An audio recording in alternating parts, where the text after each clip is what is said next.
I woke up to the snarl of heavy equipment outside my window and the flat, ugly sight of a trench carved straight across my driveway. Not the city, not a utility crew. My HOA with the president herself, standing in the street like a foreman and pointing where to cut. And the wild part is she didn't know. My little cameras tucked under the eaves had been rolling for weeks. When I bought my brick place in Cedar Ridge, I wanted quiet nights, early sprinklers, the kind of neighborhood where you wave with a coffee mug in your hand and remember each other's dogs, not certified letters and laminated rulers.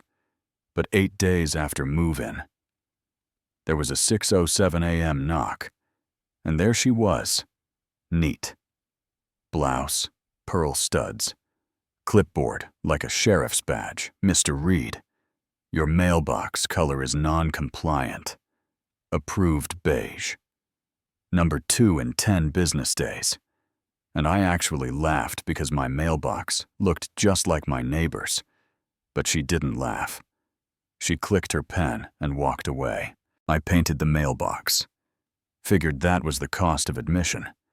Then came trash bins visible from the street grass, measured at 3.5 inches by that mini ruler she carried like a trophy. A porch bulb too bright for drivers. Tiny things that started to add up. Until the part of me that likes to shrug and be a good neighbor was rubbing against another part that knows when it's being sized up. You know what I mean? I'd walk the loop and see bins left out, and dandelions living their best lives in other yards. And somehow my door was the only one wearing paper. I tried to handle it like a grown-up.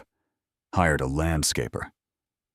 Tucked the bins behind the gate, swapped the bulb. Told myself to keep my head down, and then a certified letter hit with a fine for an unauthorized decorative display. And I just stood on the steps, staring at the flag. By my rail, like it had turned into a weapon overnight.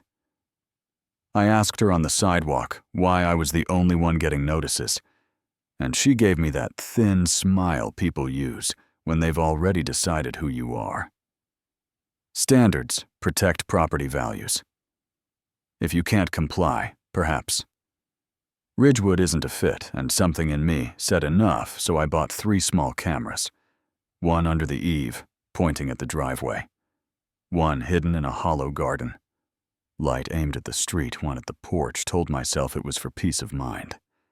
But truthfully, it was so. The gaslight would have to argue with a lens instead of my memory. 10 quiet days went by, and then a flatbed nosed onto our block, and 4 guys in neon vests started unloading cones. Shovels a compact excavator, and there in the middle was Karen, with that clipboard, tapping a folded map with the cap of her pen. Drainage, she said, like she was explaining gravity to a child. Board approved it. The swale runs along the property line, and then to the foreman. Started his driveway mouth all the way, I said. You're cutting off my driveway. Tried to keep my voice human. She didn't look up, temporary inconvenience for the greater good, and the bucket clamped into the earth with that jaw. Click you feel in your teeth. While neighbors paused mid-chore and pretended they weren't watching. Janet across the street froze with her mail in hand. Tom, 2 houses down. Killed his mower and leaned on it like a cane, and my Eve cam caught Karen tracing a line over the concrete with the tip of her shoe, giving a tiny thumbs up. When the cut bit deeper, yeah, that happened. That night I did slow laps from window to window. The yard looked like a half-built moat, and I felt smaller than my mortgage payment. Then I pulled up the footage, and the feeling changed from small to steady. I labeled the clips driveway. Mark 9:12 a.m. Thumbs up. Night watch. PM, where she stood at the edge of my property for 4 full minutes, Just watching, I took photos of cone lines. The trench depth, the way I had to angle my truck like a Tetris piece to back out, printed every HOA email, and circled the missing notice for obstructing a driveway called the city. And a patient inspector named Ben said, if it crosses a driveway, they typically need a permit. And notice, send me what you've got, he said, and I did. Funny thing about help. It shows up once you stop pretending you don't need it, Janet crossed with a grocery bag. Like a white flag, and whispered she shouldn't say this. But Karen picks people. Tom came later with his cap in his hands and told me he'd been squeezed over a wheelchair ramp until he made a donation to landscaping. We watched the clip in my kitchen, and Janet said, "Drainage, my foot." She smiled when they hit your concrete, and I believed her because I'd seen it too.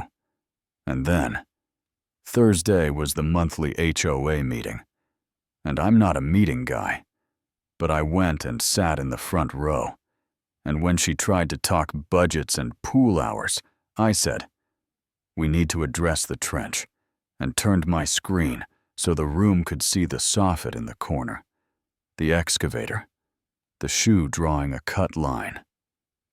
That tiny thumb, she didn't flinch. "Selective editing," she said. The swale prevents flooding, and my phone buzzed in my pocket with a reply from Ben. But I was already opening his email on the laptop and reading it out loud. No permit on file for trenching across a driveway at my address. A murmur went through the chairs like wind over wheat. Sharon, the treasurer, adjusted her glasses and asked why there wasn't a permit, and Karen banged the gavel and tried to adjourn while people stood in that awkward way we all do when we want to be decent but hate making waves. At sunrise, the retaliation showed up taped to my dooryard. Debris owner to remediate their dirt, my problem. So I did the thing I'd resisted. I uploaded a clean labeled compilation. No music, no drama, just timestamps. And the truth by dinner. Strangers had opinions about my swale and my patience, some righteous, some snide. And Ben walked the site in a city polo with a tape measure, crouched at the driveway edge, and said 14 inches for a residential swale. That's aggressive and across a driveway. Without notice as a problem, Karen arrived mid-measurement, reciting emergency authority, and Ben stood up like a man who remembers his badge and said, "Emergencies usually involve water, not vendettas. You'll receive a notice of violation." The board cracked before it crumbled. Sharon called an emergency session. David, the secretary, looked like someone had finally read him the fine print. A petition started moving door to door. Neighbors who'd barely waved brought stories about Christmas lights, fines in January, and a basketball hoop that supposedly turned us into a slum. I met with an attorney named Alicia, who turned my anger into a neat demand letter. Restore my property at HOA expense. Stop the selective enforcement, preserve records for inspection. You're not suing, she said. You're drawing a line so straight they can't pretend it's crooked. And by Thursday, the petition passed the threshold, and a Friday special meeting went on the clubhouse door. That room filled early. Folding chairs, scraped tile. Someone's kid whispered behind the divider, and I set the laptop down without a speech, because the truth doesn't need polish.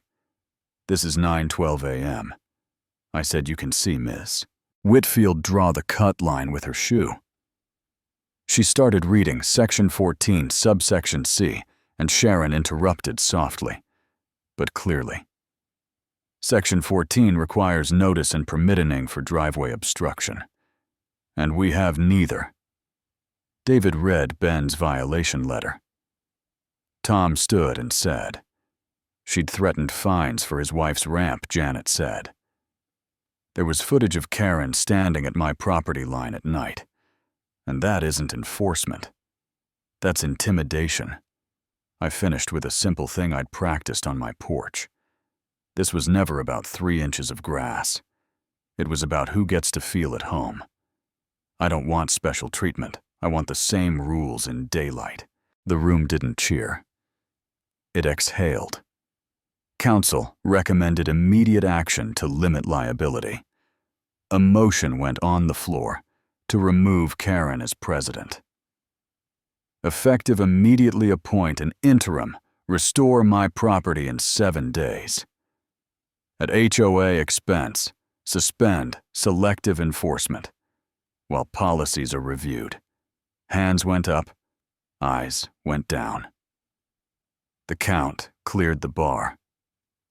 Karen sat very still, and for the first time looked tired. "You'll regret this," she said, small and sharp. The gavel fell, and security walked her into the hallway while people stared at the carpet and their shoes like they were waking up from a long nap. The next morning, a different crew came in an unmarked pickup. No cones, no clipboards, just shovels and a plate compactor.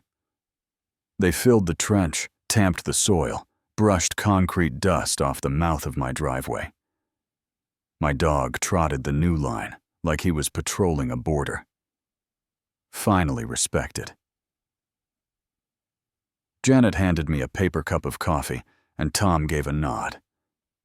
That meant more than words. I didn't whoop or spike a football. I stood on my porch and let my shoulders drop for the first time in months. Here's the part people fight about in the comments. Is this justice or just a prettier kind of power? I think HOAs can be useful when they keep the neighborhood from turning into a junkyard.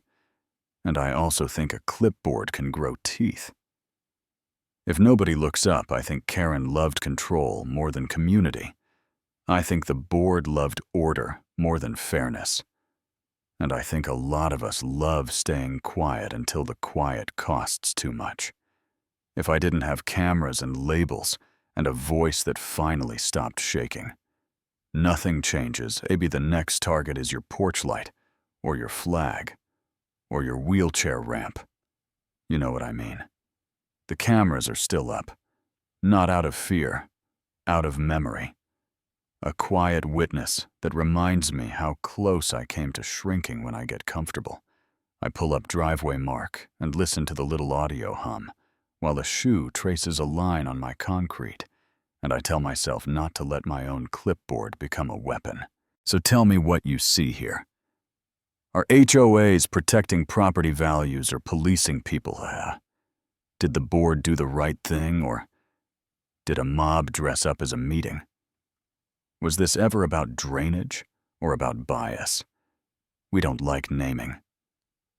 Drop your take, argue it out.